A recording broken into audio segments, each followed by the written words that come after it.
Patuloy pa rin ang suporta ng pamahalaan sa mga magsasaka at mangingisda sa Region 2. Ito rin ang naging pangako ni Pangulong Ferdinand R. Marcos Jr. upang maiangat ang kanilang kabuhayan at ang sektor ng agrikultura. Ang detalye sa balitang pambansa ni Mary Joy Javier mula PIA Region 2.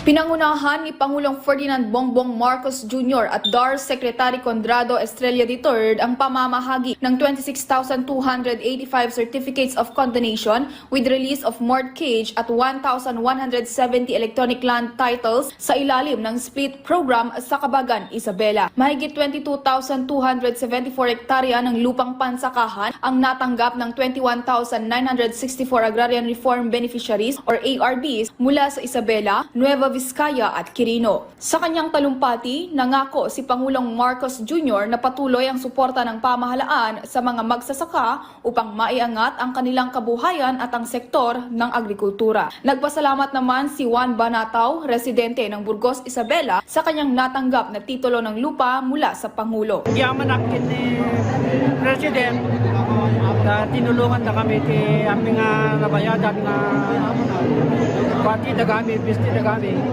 Kasabay nito na mahagi rin ng pamahalaan ng tig 10,000 ayuda sa mahigit 1,500 na magsasaka at mangingisda ng Isabela sa ilalim ng Presidential Assistance to Farmers and Fisherfolks Program. Bukod dito, naglaan ng 50 million ayuda para sa Isabela at Quirino at tig 10 million para sa 22 munisipalidad sa Cagayan na naapektuhan ng bagyo at pagbaha.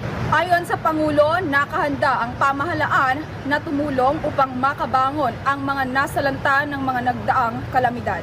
Mula sa Philippine Information Agency, Mary Joy Javier, Balitang Pambansa.